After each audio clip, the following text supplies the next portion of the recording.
भारत में एक ऐसा राज्य है जिसे देश का धान का कटोरा भी कहते हैं और आध्यात्मिक हृदय भी। जी हाँ, आज हम बात कर रहे हैं आंध्र प्रदेश की और इसकी इसी दिलचस्प पहचान को थोड़ा और करीब से जानेंगे। असल में आंध्र प्रदेश की पूरी कहानी ना इन्हीं दो चीजों के इर्द गिर्द घूमती है। मतलब एक ऐसी जमीन जहां एक तरफ तो लहलहाते खेत हैं और दूसरी तरफ आस्था की गहरी जड़ें। तो आज का हमारा सफर कुछ ऐसा रहेगा। हम इन 5 हिस्सों में आंध्र प्रदेश की आत्मा को समझने की कोशिश करेंगे। तो चलिए शुरू करते हैं पहले हिस्से से। देखते हैं कि ये दो पहचानें, धान का कटोरा और आध्यात्मिक हृदय, इस राज्य की शख्सियत को कैसे बनाती हैं। देखिए, यहाँ ये दोहरी पहचान कितनी साफ दिखती है। एक तरफ है धान का कटोरा, यानी उपजाऊ जमीन, नदी के डेल्टा और दूर दूर तक फैले धान के सुनहरे खेत।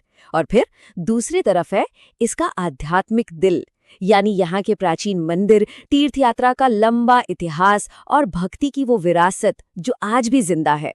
तो सवाल ये है कि ये पहचान बनी कैसे, इसकी जड़ें कहाँ हैं? चलिए अब थोड़ा इसके भूगोल और इतिहास में झांकते हैं।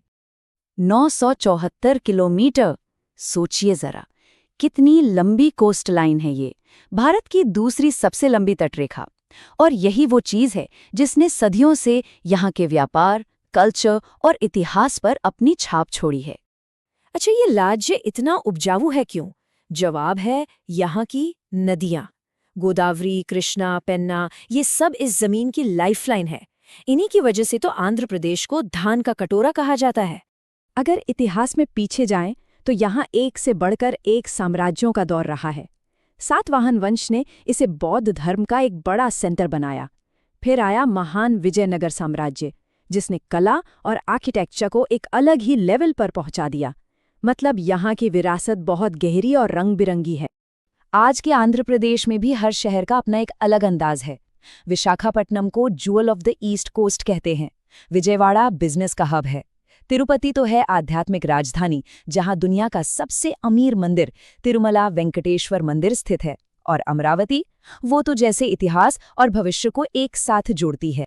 चलिए अब जरा देखते हैं कि ये सब इतिहास और भूगोल यहाँ की कला, भाषा और डांस में कैसे जिंदा है। तेलुगु भाषा को इटालियन ऑफ द ईस्ट भी कहते हैं। पता है क्यों? क्योंकि ये सुनने में बहुत मीठी है। इसका हर शब्द एक वाउल साउंड पर खत्म होता है, जिससे ये गाने जैसी लगती है। और हाँ, ये भारत की सबसे पुरानी क्लासिकल भाषाओं में से भी एक है। और इसी जमीन की देन है कुचिपुड़ी। ये सिर्फ एक डांस फॉर्म नहीं है, ये तो एक पूरी कहानी है जो पैरों की थिरकन और चेहरे के भावों से कही जाती है। इसका फुटवर्क इतना कमाल का होता है कि देखने वाला बस देखता रह जाता है।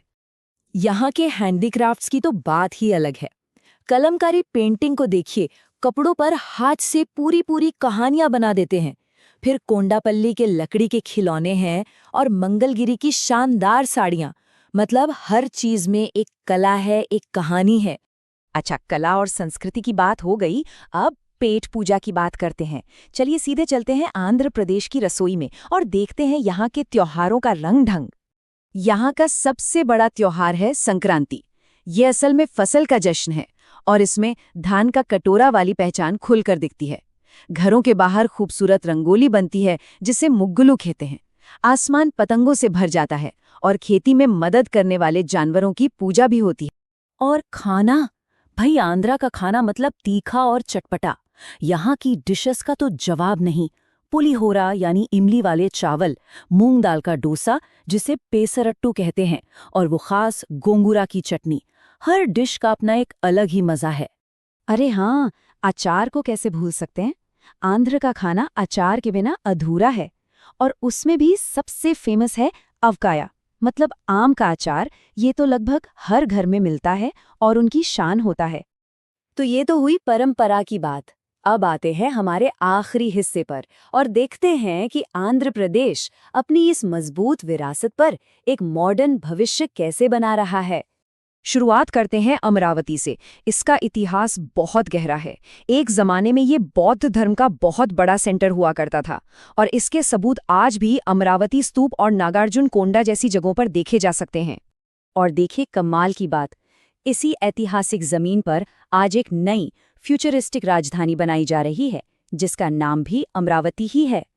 ये एक बहुत बड़ा और एम्बिशियस प्रोजेक्ट है, एक ऐसी लोगों की राजधानी बनाने का जो टिकाऊ हो और जिसमें विरासत और मॉडर्निटी का संगम हो।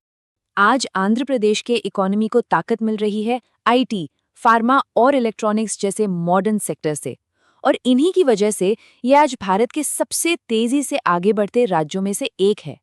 तो आखिर में एक सवाल मन में आता है कि एक ऐसी जगह जहां हजारों साल पुरानी आस्था आज के बड़े बड़े सपनों को ताकत दे रही है, उसका अगला कदम क्या होगा? आंध्र प्रदेश की कहानी का अगला चैप्टर क्या होगा? ये सोचना ही अपने आप में काफी रोमांचक है।